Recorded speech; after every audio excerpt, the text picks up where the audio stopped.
Fala galera, beleza? É o seguinte, no vídeo de hoje eu vou dar minha opinião a respeito do filme dos Mamonas Assassinas que eu assisti agora recentemente. Não tinha assistido ainda na época do lançamento nem nada, né? Mas, cara, assim, já li bastante opiniões a respeito, muita gente criticando, gente falando mal. Tem gente assim que diz que não assiste porque não gosta de ver filmes autobiográficos, né? Conta a história de música, até cita, né, o Somos Tão Jovens, né, sobre a história do Renato Russo, né, da Legião Urbana, do aborto elétrico, o do Cazuza, O Tempo Não Para, né, que fala que o filme é brando, camufla muita coisa, esconde muita coisa que realmente aconteceu e não foi dito no filme, né? Sim, o filme realmente ele tem um pouco dessa... tem um pouco disso, né, assim, de não ser assim tão claro, né, com algumas coisas, né, e tal, ainda mais assim pra minha geração que acompanhou a banda, né, de perto, né, eu tive a oportunidade, né, de ir ao show deles aqui em Cuiabá em 95, em dezembro de 95, 2 meses antes, né, do fatídico acidente, né, tudo, né, 2 meses e pouquinho, e assim, cara, pô, sabia a história, assim, deles de cabo a rabo, né, cara, principalmente porque quando eles faleceram, né, exploraram bastante essa imagem deles. Já era explorado, né, durante o fenômeno que eles se tornaram, né, quando eles lançaram o disco, mas depois da morte também foi explorado, abriram o arquivo, né, pré-banda, né, pré-Mamonas, né, ainda na época da Utopia, de todo aquele terreno, né, que eles fizeram até chegar aquilo ali e tudo, né. E assim, o filme tem umas diferenças, né? Por exemplo, naquela questão de como que o Rick Bonadio ele viu, né, que os caras eram bons e tal, né? Que é assim quando ele ouve Pelados em Santos, né? Lá no filme tem aquela coisa que foi meio que num intervalo de gravação, alguma coisa, né? Naquele sentido, aí eles começaram a tocar e ele, pô, é legal essa música, não sei o que, vamos fazer essa, né? Na verdade, né, a história foi porque o Dinho, ele meio que trabalhava, né? Ele tinha uma parceria, né, com o Rick, né, sobre, assim, ele levava as bandas pra gravar, pra ensaiar e levava uma porcentagem, né. Aí um dia ele desmarcou, ficou até mais tarde no estúdio, ele pediu pra usar, né, o estúdio, né, queria gravar umas músicas pra uma festa, pra um churrasco, e aí o cara que acompanhou eles lá, né, no outro dia falou pro Rick, que falou, os caras, eles gravaram umas coisas engraçadas aqui, ouve aqui, né. E essa história foi até contada até pelo Rick no Inteligência Limitada, né, no podcast lá do Rogério Vilela. Então, assim, tem coisas assim que eles tiveram um pouco uma alteração. E assim, cara, não dá pra colocar tudo num filme, né, realmente, né, num filme biográfico, senão teria que ser uma série, né. Se fosse assim, tipo uma minissérie em, sei lá, 10 capítulos, por exemplo, né. Mas o filme, assim, ele é bem fiel, assim. Você vê que os caras, eles passaram por bastante dificuldade até chegar. Teve aquele lance do Dinho, né, de fazer campanha para um político, né, da cidade, né, porque ele começou a fazer tipo stand-up, né, nos comícios do cara, e o cara gostou. Enquanto não acontecia, né, não começava alguma coisa de alguém que estava atrasado e tal, chegava lá e fazia o trem. Isso realmente é uma coisa que aconteceu. Um pouco assim do que eu achei falta no filme é que eles focaram um pouco assim no Bento, né, Bento Rinotto, e no Júlio Resec, né, que é respectivamente guitarrista e tecladista da banda, né. Eles falam muito pouco ali assim, né, tal, né. E uma coisa interessante assim sobre cada um deles, o Júlio era o principal compositor, né, junto com o Dinho, né, de vários sucessos, né. E ele, assim, ele entrou no Utopia um pouco depois da turma, né. A turma já tinha meio que formado ali, e ele era amigo dos caras, mas ele era assim, mais assim, um hold. Aí a banda tinha com um tecladista, né, que pouco citado, né, na história deles lá, que quando ele sai, aí o Júlio é efetivado na banda como integrante fixo, né. Eles falam bem pouco deles. Uma curiosidade, cara, uma vez eu li uma reportagem, cara, se não me engano, era na Showbiz, cara, ainda, que falava, né, que o Dinho, assim, ele era aqueles caras que era palhaço por natureza e era 24 horas o tempo todo daquele jeito, aquilo ali. E lá fala, né, que ele foi ao casamento do amigo Júlio vestido de Michael Jackson. Só que lá não especifica se esse Júlio é o Júlio Resec. Se vocês souberem, hein, se alguém souber dessa história aqui, que pode confirmar ou não, deixa aqui nos comentários, fazendo um favor.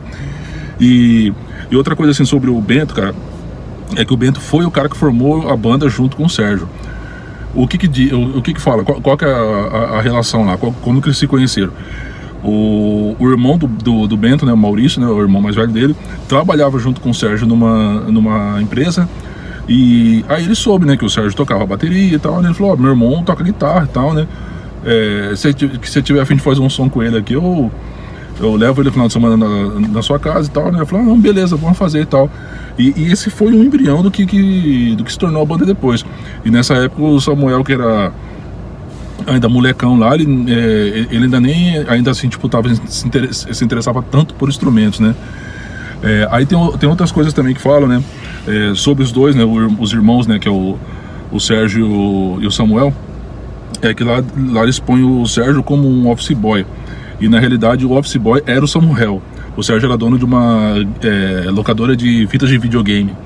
Pra você que gosta do Xbox, né? Do PlayStation, que tem conta online, saiba que um dia já teve locadora de fitas de videogames, de Nintendo, Phantom System, Master System, cara, Mega Drive. Tinha porque era muito caro você comprar, né? Se você quisesse jogar, você tinha que comprar um cartucho.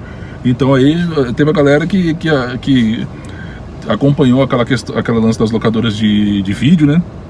E fizeram, né, de games, né? E ele teve, né, ele foi dono de uma locadora dessa, né? E tem essa um pouco invertido e tal, mas cara, assim, o filme ele é muito legal. Ele é aquele filme assim que você assiste, cara, que você não parece que passou 10 minutos de filme, chegou no final parece que assim foi rápido.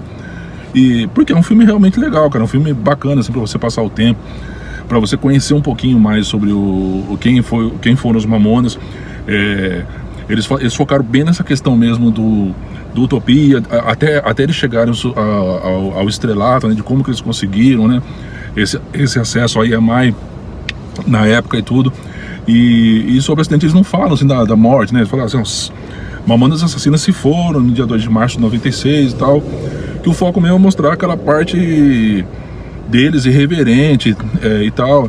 Fala também daquele cara, tem aquela cena do show em Guarulhos que eles fizeram lá no ginásio lá, que na época do Utopia o cara não queria deixar eles tocarem porque é uma banda que não era conhecida, ninguém sabia quem era, não sei o que e tal. E ele, durante o show dos Mamonas, quando eles estavam já famosos, estourados, eles fizeram um show de abertura, tem até no YouTube, cara, que se você procurar, tem uma gravação lá que publicaram, né, há um tempo aí, né, que eles entram como Utopia e começam tocando Legião Urbana, tocam Titãs, tocam umas músicas do rock nacional nos 80, que era a praia deles, assim, que eles faziam, né, de cover no Utopia, até começarem a compor.